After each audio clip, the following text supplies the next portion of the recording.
Okay, I suppose we can get started. It's 4:02. So, hello everyone. Thank you for joining us today. My name is Ned Mulder. I'm a doctoral student in Environment and Resources at the Nelson Institute for Environmental Studies at UW-Madison. Today's sponsor is the Institute for Regional and International Studies National Resource Center, or IRIS-NRC. They support and enhance global awareness and inspire informed thinking about the complexities of our world. We provide resources and expertise to K through 12 and post-secondary educators, students, and the community at large.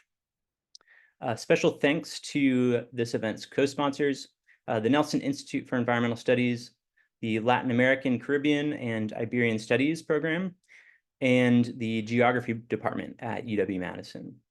We invite you to visit their websites and follow them on social media. Essie Lenchner will be providing tech support for this event.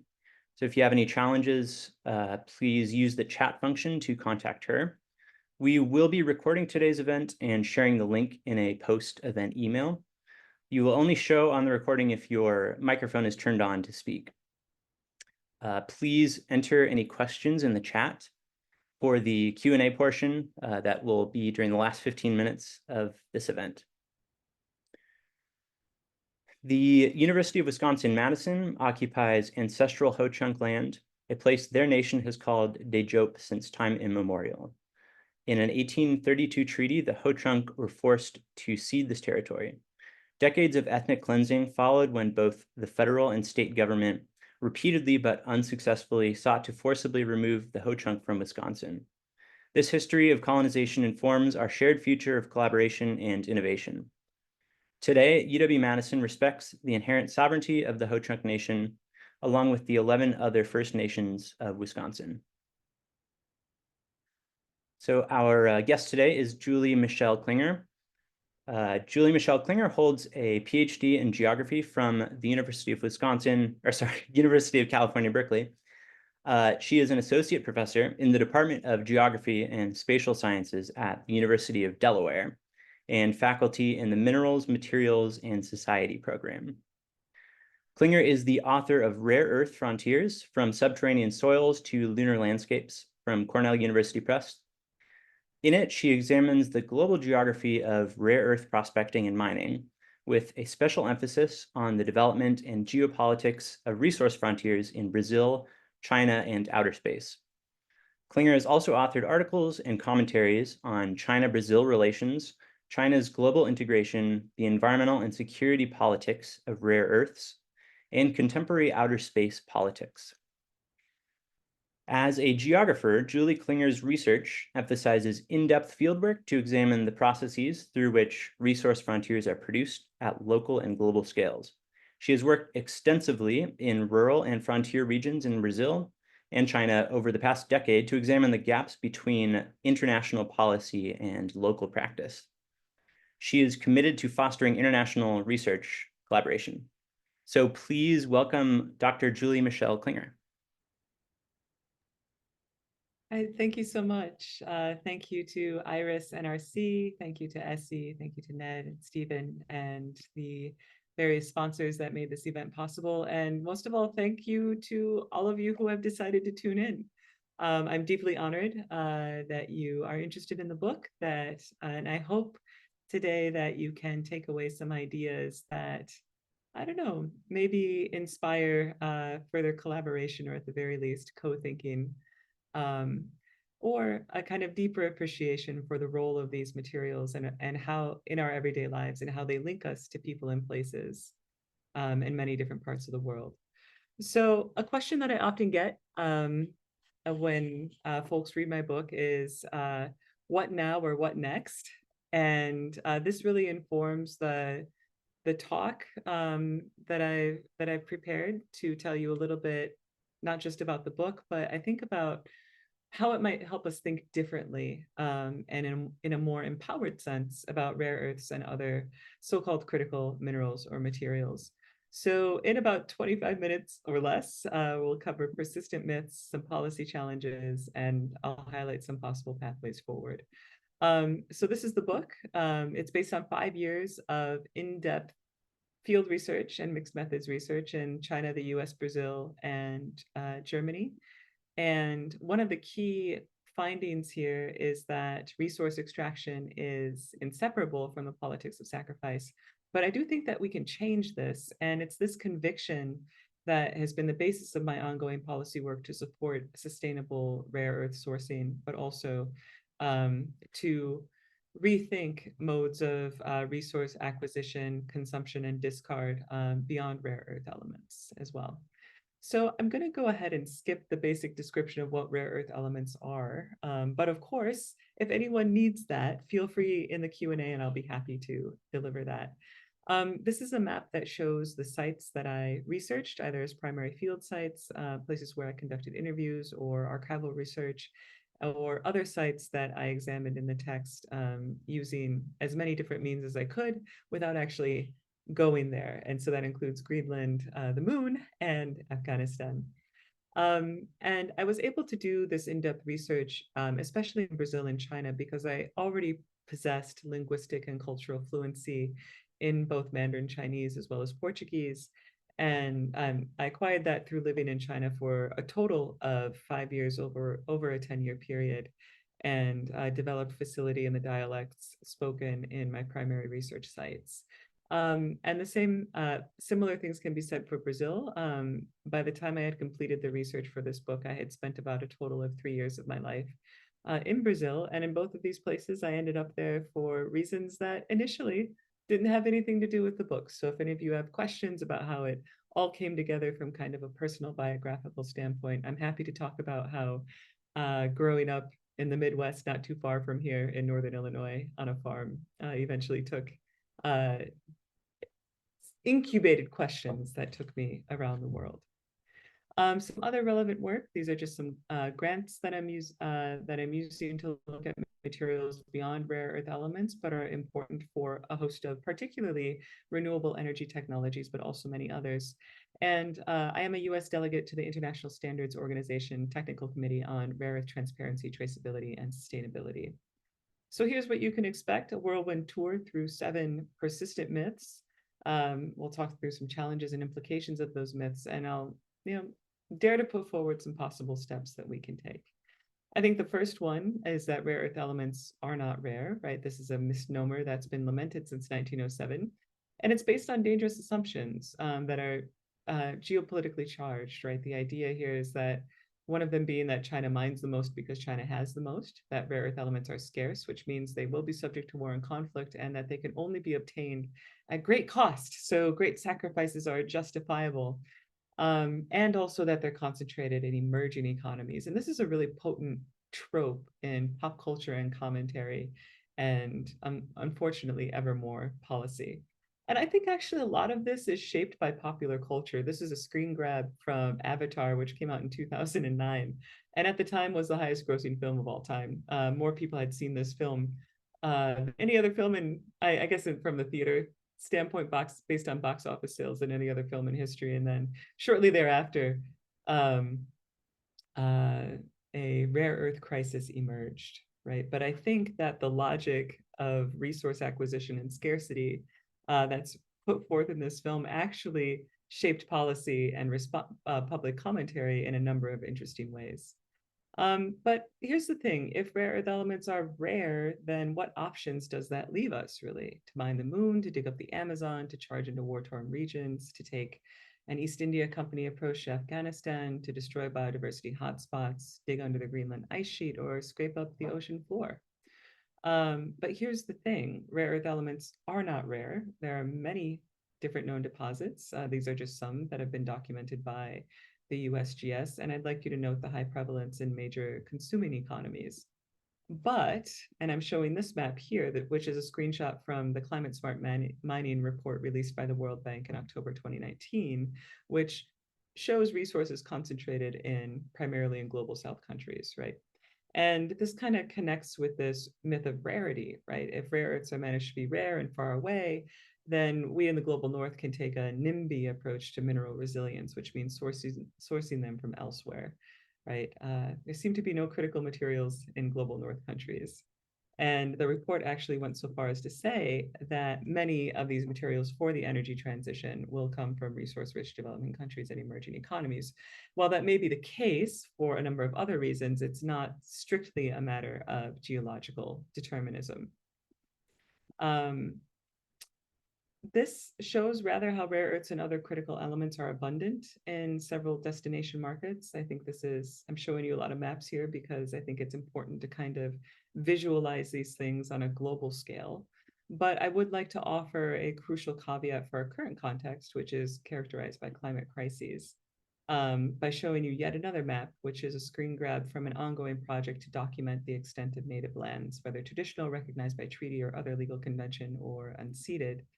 And it's simply not feasible to presume access to indigenous land to source these materials for renewable energy purposes or others, if it ever was. But from a climate sustainability, climate mitigation, and resilience standpoint, it doesn't matter where the study has been undertaken. Mining on indigenous lands undermines climate mitigation and resilience goals. So this may seem to present a conundrum given the overlapping geographies of indigenous lands and critical materials deposits, but I think there is a way out, which is that currently less than 1% of all rare earths and about 12% of all electronics that are consumed are recycled. And so this is maybe our pathway forward, right? To set aside the rarity myth and its corollary, the far, far and away imaginary, and instead to take a closer look at what's in our own backyards. Of course, geological endowments are part of it. That is, of course, controversial for a number of reasons. And I'll get to the point a little bit later on about lower hanging fruit, such as looking at e-waste, mine tailings, right, which is waste from other mining operations. And currently, even though cataloging efforts are underway by the USGS and counterparts in several other countries, we don't actually know how much of these surface reserves we have at our disposal. Mine tailings, of course, refers to generally the 90 to 98% of the stuff that's dug up in a single mining operation, right? Generally, a mining company is after one or a very small set of minerals or materials in their particular operations, and everything else that's dug up is characterized as waste. And so many parts of the world, there is critical materials rich above ground deposit, so to speak, that is misrecognized as waste. But I think a bigger step is to address the fundamental issues of overconsumption, a culture of discard, and doctrines of perpetual growth, which people are doing in their own ways. And we can only judge in retrospect when it adds up to a critical mass. Here. I think the second myth, and I cover this extensively in the book, is that red tape and environmental regulation ruined the rare earth industry in the West and handed it to China, right? The assumption here is that if only we in the West had less regulation, the West would not have lost its rare earth industry. But actually, it was deregulation and disinvestment that were decisive factors in shifting industrial and innovative capacity to China. Right. So in telling this story about the demise of the industry in the West and the rise of the consolidation of China's preeminence in the industry, you see a lot of graphs that look like this. Here's one of dozens that circulate in internet space. This one's by the Visual Capitalist. And of course, it's color-coded to really emphasize the China aspect of dominance here. But I think the key thing here is that production is increasing overall globally, which means production is also diversifying. It is also worth considering what it actually takes to build a global monopoly over rare earth mining and processing, to go from a fairly simple hinterland, right, which is what Baotou and Bayan Obo were when Mao and Stalin set their sights on it as a place to become a sort of premier industrial foundation area shortly after China's revolution in 1949. But really, what it takes is planning, investment, and international cooperation, regardless of the mode of political economy, right? Whether it's revolutionary communist or capitalist or something in between. But that was not enough, right? It also took a global deregulatory revolution to transfer production to China, specifically that Reagan, Thatcher, and Deng Xiaoping instituted a set of reforms in the late 70s and early 1980s, through which other countries had to choose whether to remove capital controls, to invest or disinvest in R&D, and or to remove regulations or incentive for cleaner production at home in order to remain economically competitive. And so it was the confluence of these regulatory shifts, right? So first, under Mao, China built up the industrial foundation. Then under Deng Xiaoping, China opened to investment from the West, right around the time that capital controls and regulations were being removed in the West to make it easier for industry to head elsewhere. And so this explains how a fairly low-tech operation in 1959 becomes a mega complex that's well over 20 miles from end to end, a couple of decades or several decades later. Um, the key point here, though, is that as Western countries were opting out of rare earth mining and processing, China was opting in, scaling up investment, subsidies, and R&D as other countries were scaling down. And I think this confluence is important to emphasize because we're in a pretty intense geopolitical moment right now where conspiracy is often alleged. That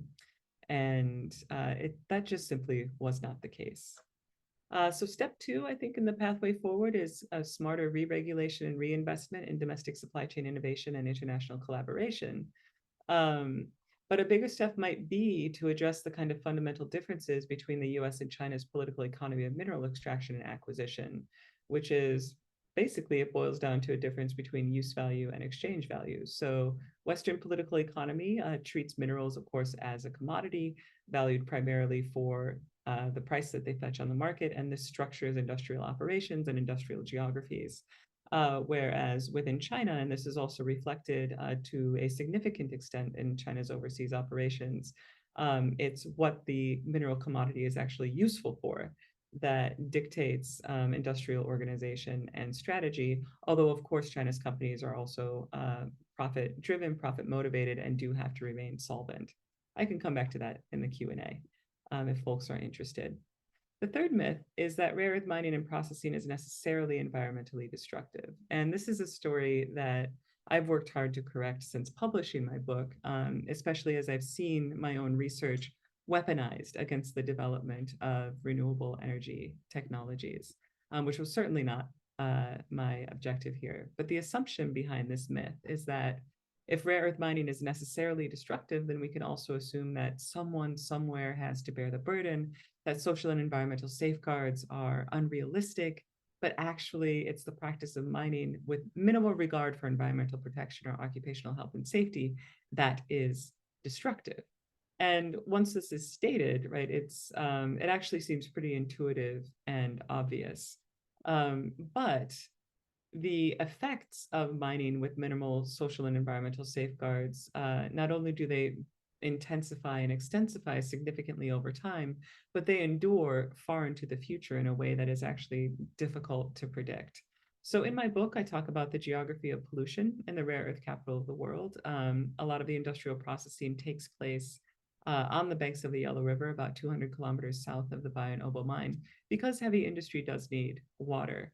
And so you have the Balgong industrial facility, the tailings pond, the waste sites, and then very heavily contaminated soil, as well as the subsurface flow of contaminants through the agricultural area that historically provisioned the city, also contaminating the aquaculture area and the Yellow River upstream of about 200 million people who rely on it.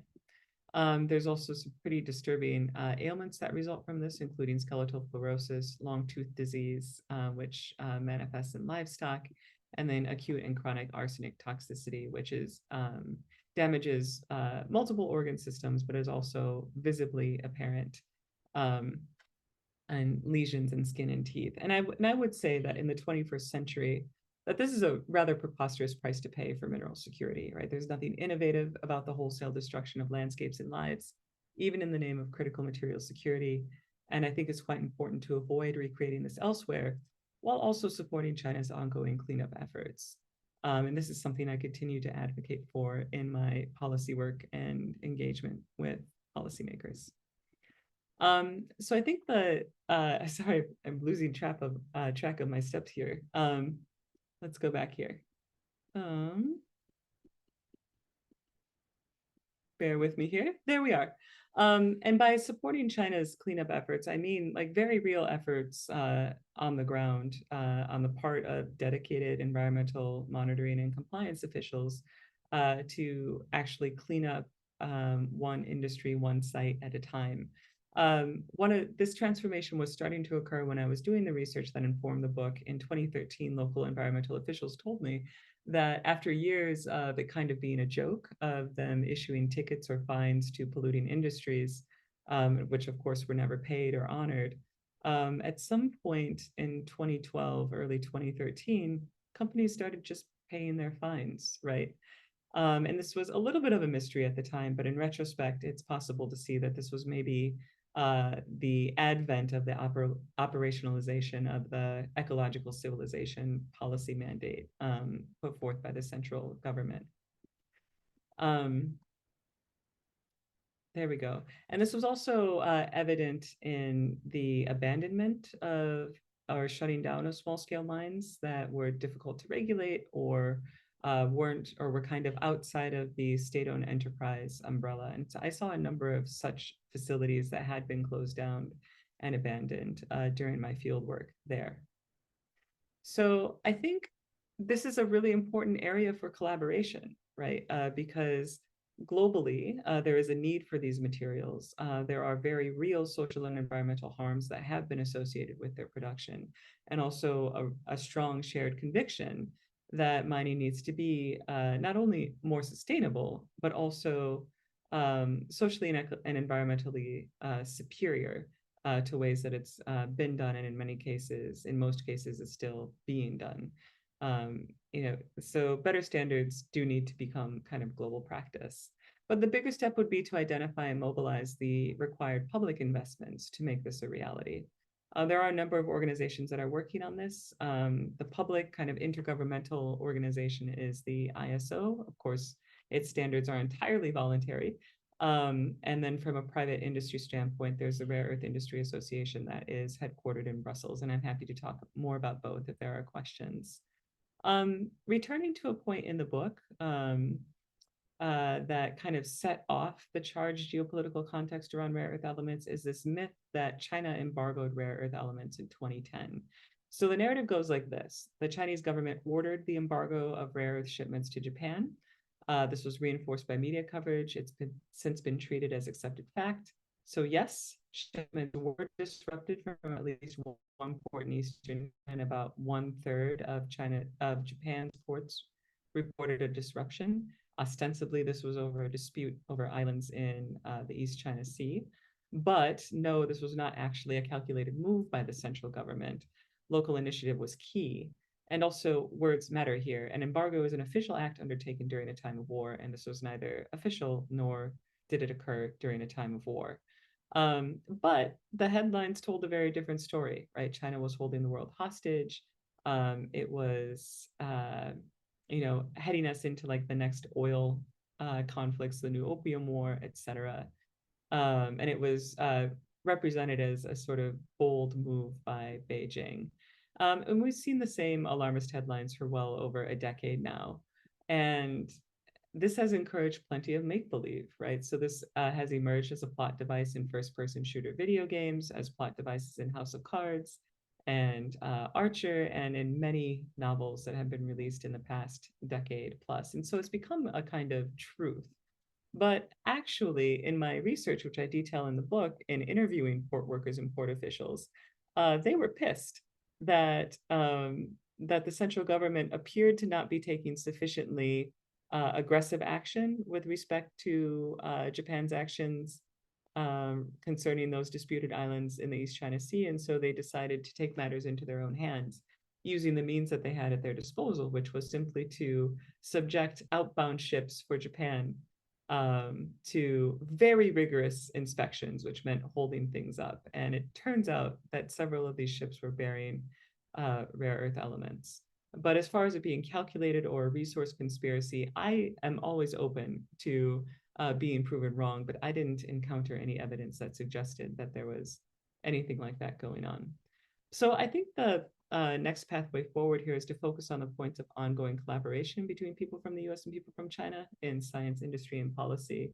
And the bigger step is to de-escalate the alarmism in the West, right? I think that rare earth elements can be exciting without invoking the China threat or fantasizing about World War III. The fifth myth, though, is that the solution to supply chain security or to China's dominance is to open more mines outside of China. And this is based on the assumption that the problem is that China controls most rare earth mining. But actually, China is now a net importer of rare earth ores. While they still are producing plenty domestically, they now import more than they export. And this has been the case since 2018. And it's part of a strategy to reduce domestic mining output to clean up contaminated sites, to import from new mines opening overseas, to emphasize value-added processing, increase R&D, and enhance the profile of high-tech exports. So the punchline here is that we in the West could open hundreds of new mines, but without investing in value-added processing and midstream suppliers, we'd still be dependent on China. But on a day-to-day level, operationally speaking, China is a reliable trade partner. And this shouldn't be surprising, right? Because the economies of the US and China are the two most interdependent, right? Two most intertwined in terms of scale and scope, et cetera, in the history of the world. So step 5 is to invest in R&D and value-added processing and e-waste recycling and mine reclamation in the Americas, right? And this is important, right? The alternative is to become China's primary source for raw materials, continuing import dependent for value-added goods. And that's a very different trade and production and industrial geography than I think what a lot of people are imagining. Certainly some significant efforts are underway with the Inflation Reduction Act and the domestic content provisions, which I would be so happy to dive into in the discussion and Q&A. Just aware of the time here, I'm going to skip through number 6 and wrap up with myth number 7 here, because I think this is important. A really powerful myth is that, and I mentioned my own work has been weaponized in this regard, is that rare earth energy is the primary demander of increased demand for rare earth elements. The assumption is that renewable energy technology uses lots of rare earth elements. Therefore, green energy has a dirty little secret, right? And this phrase has proliferated across a number of headlines and reports and exposés and documentaries, et cetera. But actually, every major form of energy generation, whether nuclear, fossil, big hydropower, and renewable, relies to some extent on rare earth elements. And so I would say that the real dirty little secret is the status quo of resource acquisition and discard, right? The current mode of getting resources is to dig a big hole somewhere new, to create a massive waste footprint, and then to build a trash mountain of discarded electronics, infrastructures, vehicles, et cetera, but not in my backyard. The key thing here is that unlike fossil fuels, which have to be combusted in order to perform their job, rare earth elements and other critical materials are not destroyed in this process. And so there are these immense above ground deposits. This is kind of returning to my first point, that are untapped. I think an important other thing to keep in mind here is that there are competing uses for energy critical materials, rare earths and others, between renewable energy and military applications. And I want to be clear here that in critiquing the misallocation of energy critical materials to military applications, I'm not necessarily critiquing defense. Defense is important. I think if anything, the actions of Putin in Ukraine really make that clear. What I am critiquing here is war profiteering, endless war, and wars and offensive wars, which have a disproportionate command over these materials and their supply chains. And so I think the way out of this scarcity issue is to close the loop in the rare earth supply chain by investing in recycling and mine reclamation, by mandating design specifications that feed a circular economy, and extend these efforts eventually to consumer goods. And so to kind of wrap up, like, what do we do to achieve critical mineral sustainability and security? There's lots of efforts underway, many of them at cross purposes, but that's going to happen when you have lots of people working on a complex issue. And I'm not sure why I'm going the wrong way here. Bear with me. Okay, so I think the first is to really seize the low-hanging fruit. We're looking at a pile of discarded cell phones, but there are many such piles of waste all over the world that are problems, right? And so we could potentially be killing two birds with one stone here by reducing the waste footprint of many different sites around the world, and also better provisioning our critical raw material needs.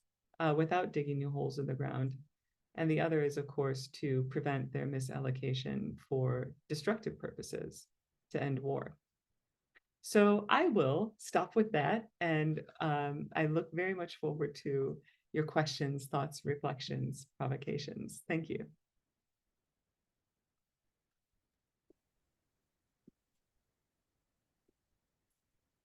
Thank you, Julie. I'd just like to remind everyone to please put questions you have in the chat.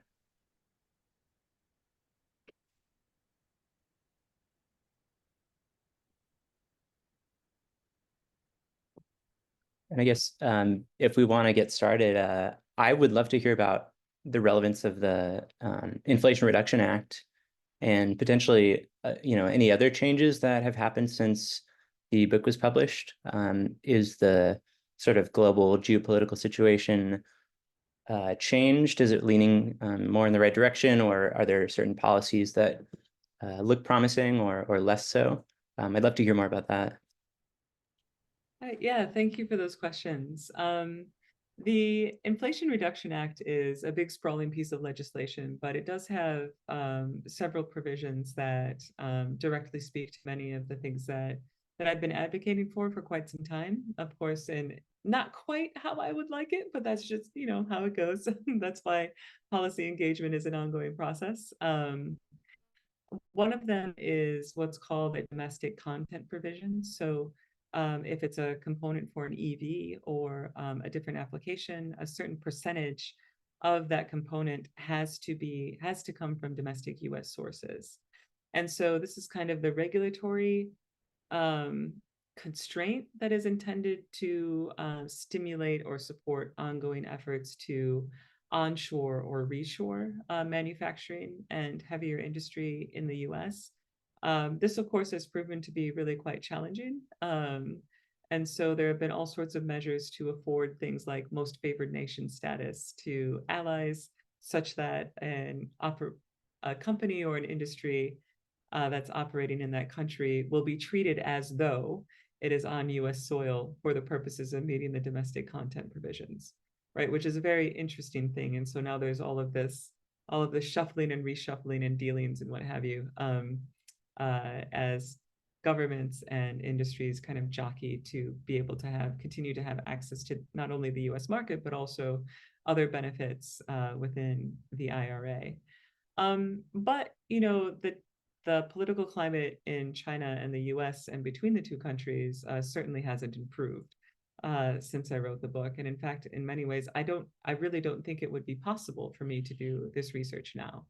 I had a lot of freedom of movement when I was doing this research in China, both the research for this book and then previous research on rural development, environmental degradation, et cetera. And one of the reasons that I had that freedom of movement was because there was already this decades deep, really robust cosmopolitan scientific collaboration around rare earth chemistry, rare earth separations, and rare earth applications development. And so I was legible as an interested person from the West, kind of within that scholarly scientific framework. But a lot of those international exchanges are unfortunately much less common and much more difficult to do now.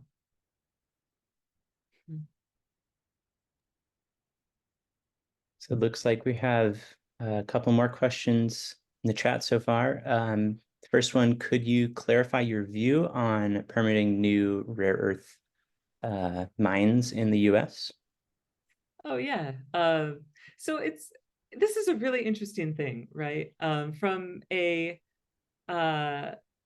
To clarify my view and be very, very straightforward about it, I will say that I think it makes sense for major consuming economies to take more responsibility for their material provisioning needs, right? So from that standpoint, new mines or new mining operations are part of the picture. And there is a broad kind of global environmental justice argument that has been made for a long time about how unethical it is for the global north or global northwest to outsource environmental harm in the form of heavy and hazardous industry to the global south. However, opening new mines without also investing in value-added processing doesn't necessarily change the dynamics of like the global industrial geography of the entire rare earth supply chain, because a lot of that material does still need to go to China for processing, right? And this is actually a symbiosis, it's a synergy, because, well, China's invested a lot in that, and many other parts of the world are investing in opening new mines. The other thing, though, is that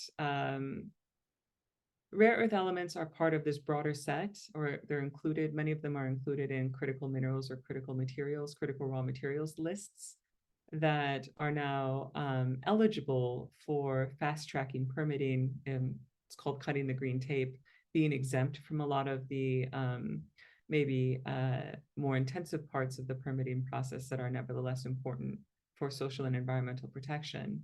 And part of this is because many rare earths and other critical raw materials are important for renewable energy technologies.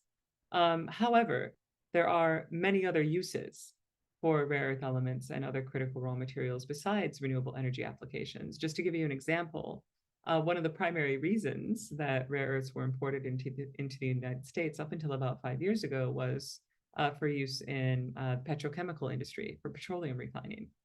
And only recently has that been kind of edged out by their automotive applications. And so the permitting piece, I think, is complex and needs quite a bit more sophistication in how we talk about it, because I think if a mining operation is going to benefit from a streamlined permitting process because they're producing something that is important for renewable energy technologies, then there need to be measures in place to ensure that the output of that operation actually provisions the energy transition. And currently, nowhere in the world are there any measures to ensure that material that is mined in the name of the energy transition or climate change or what have you actually goes to that purpose. And in fact, it's often quite the opposite that happens. I'll wrap this up just after making this point, which is that in order to benefit from a streamlined permitting process and often quiet opposition, I've witnessed this, for example, in Northern Europe. Firms will really hit hard the critical climate and sustainability applications of the commodity they are hoping to produce. And then once they get their permits, to immediately pivot and look for, say, military industrial contacts or contracts with petrochemical industry.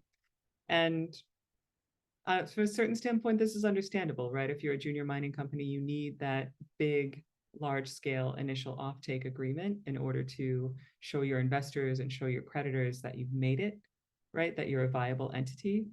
But it does indicate to me also a critical area for further and more sophisticated policy development, right? To make it possible and feasible for entities that do benefit from these streamlining permitting processes to actually then walk the walk and supply climate critical purposes. Thank you.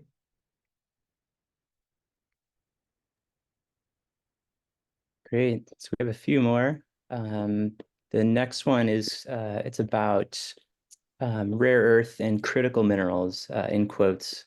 So interested in hearing about the focus of policy organizations on rare earth and critical minerals supply chains as tensions increase with China, how those are entangled with policy think tanks and technology capital and defense firms. So how much of this is genuine risk compared to just how much should we worry about hawkish narratives being used to justify non-democratic economic planning? Yeah. Yeah, I mean, this is a really important question. I mean, the point that is worth reiterating is that China is a reliable trade partner on a day-to-day basis. If it weren't, we would all feel it immediately, right? And this includes for many critical minerals or critical materials and various technological components. However, with the increasing tensions driven by hawkish actors on both sides, it's possible that we could see a disruption, right? If that were to happen, it would have been entirely avoidable, right? Entirely avoidable and entirely preventable. And I do think that it is something not just to worry about, but also directly challenge, these hawkish narratives. And as the question put it, justify non-democratic economic planning using defense appropriations and executive authorities. Particularly since I believe it was in 2022, the DoD released in one of their reports the expectation that the essential US civilian economy will bear the brunt of any supply chain disruptions, meaning that the DoD, of course, will help itself first. And the rest of us will bear whatever disruptions or shortages that might result from that. And I think that is something that needs to be challenged, right? Because it's when I'm referring to the DoD, I'm not just referring to the federal entity. I am also referring to the extensive subcontracting networks that extend far into the private sector and have a very different incentives matrix besides public good and national interest, right? And so those interests benefit directly from these hawkish narratives that might say result in price increases, which might then result in larger contracts, larger public appropriations of resources that could be put to much more constructive purposes. Thank you, Justin. Okay, so there are a couple anonymous questions. The first is any chance on renaming rare earth elements so that we no longer think of them as rare?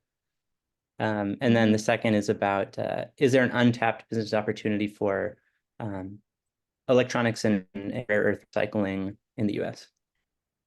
Oh yeah. Okay. So chemists, material scientists, what have you, they talk specifically about the element that they're working with. So it's very unusual for folks in those specializations to talk about rare earth elements unless they're engaging directly with a broader public or policy conversation. If they work with lanthanum, they're going to talk to you about lanthanum or cerium or praseodymium, et cetera. And so I think also in the advocacy and in the advocacy world as well, I think there's an increasing kind of refusal to use terms like critical materials and rare earth elements because the kind of rhetorical and discursive power that these terms have that constrains, I think, the space for debate and for, I think, more sophisticated conversation around where and under what conditions these materials are sourced and to what purposes they are put. Yeah. Thank you. Mm-hmm. Yeah, great. And then there is another question about is there a potentially untapped business opportunity for electronics recycling and recycling and rare earth mining within the US? Absolutely. Absolutely. So one, in the US and North America, and in fact, even globally, there are all of these there are old silver mines, old phosphate mines, et cetera, that have these wastes that are just sitting there that are rich in rare earth elements and other critical raw materials, right? So cracking that chestnut, figuring out how to be the entity that reprocesses that waste to get more good stuff out of it while also reducing the overall waste footprint of those legacy industrial sites. I mean, be the economic hero, make your billions. That would be really fantastic, but also make sure that you put them to good purposes. And I think the same can be said for e-waste recycling and urban mining and things like this. Urban mining is like repurposing infrastructure and other sorts of vehicles and other sorts of hardware that contains useful materials. The bottleneck there is not technological, right? Lots of really dedicated people have been working for a really long time to figure out good techniques for recycling different technologies and technological components. The bottleneck there is logistical, which is to say, how do you get all of the stuff out of everyone's junk drawers to a centralized place? And to me, that's actually cause for optimism, even as I myself often struggle heroically to find the right place to take a discarded electronic. even though I live in a state that is that ostensibly makes it easier, right? Um, but it's sort of like how different cities have figured out how to compost or recycle different things. To me, it's simply a logistical and a collections matter, and that is like very low hanging fruit. So be the one to solve that problem. Yeah. Great. So then there's a question about how will the presidential election impact positively or negatively the whole rare earth situation that we currently have in the US? Yeah, this is a really interesting question. Before I give you my response, I want to be very clear that I'm not engaging in any kind of false equivalency between what's on offer in the Democratic platform or the Republican platform. They mean very different things for climate, for job safety, for environmental protection. Um, Having said that, I have been quite struck by the policy continuities between the Trump administration and the Biden administration with respect to rare earths, particularly with the ever more prominent role in of the DoD, right? So it is, I think that we can expect, regardless of the outcome, current trends to continue, right? Biden signed an executive order not too long ago for the US military to green its entire non-combat vehicle fleet by 2035, to switch the entire thing to EVs. And while greening the military is a noble goal, arguably that industrial capacity could be better put to use greening public transportation and building out public transportation, et cetera. Um, Stuff like that, it might be, if the outcome of the election is such that Trump re-enters the White House, that might be a high-profile thing that gets taken down, right, in the manner of the previous administration or his previous administration, where it was, really important to reverse the activities of his predecessor. Or it might not be, right? Because powerful industrial and military interests have consolidated around that goal. And so I expect to see continuities. That's really what I'm paying attention to, regardless of the election outcome. Thank you.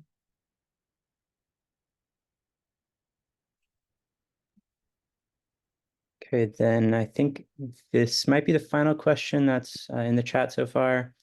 Did you always conceive of this project as necessarily a comparative multi-sited project, or did that emerge after you began your fieldwork? How did you settle on your chosen case studies? Good question. Yeah. So I, as I mentioned at the beginning, I had lived and worked in both China and Brazil prior to researching the book.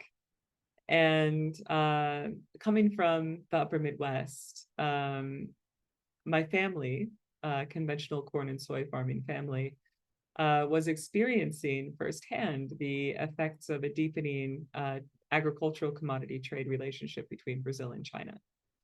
And so I wanted to investigate something about this relationship between trade flows, capital flows, commodities, and the social and environmental impacts as they played out kind of relationally between the hinterlands and heartlands of China, the US, and Brazil. That was the thing I wanted to investigate. And I worked my way through soybeans and timber and iron and steel, and eventually found my way to rare earth elements through preliminary field work in China.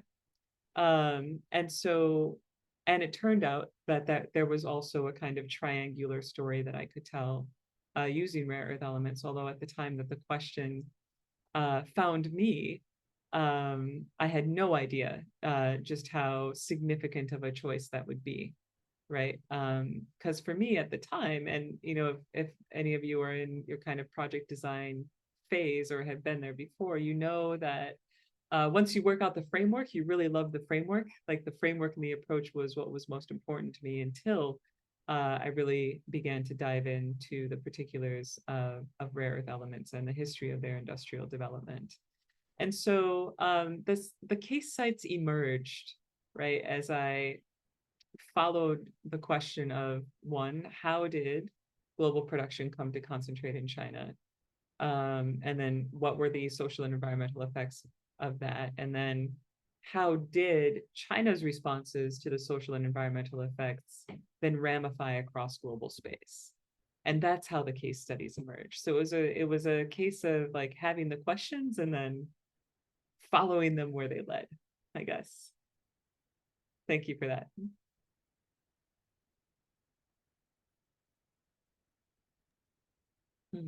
So it doesn't look like there are any other questions in the chat. Are there any remaining questions from any of our audience members?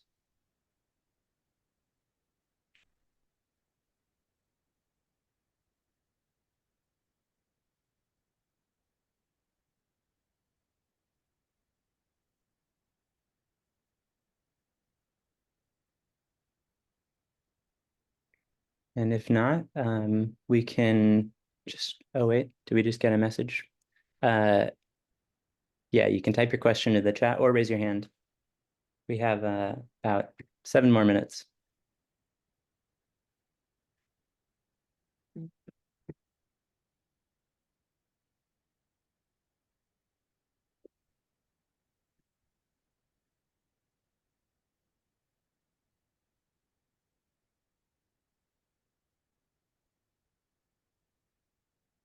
Well, if not, we can thank Dr. Julie Klinger.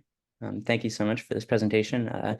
Super fascinating work. And thank you all for joining us. And thank you to the sponsors, IRIS NRC and Nelson Institute and LACIS and the Geography Department. And we look forward to catching you at events in the future. All right, thank you so much. Thank you all for your time and your interest. Go do good work.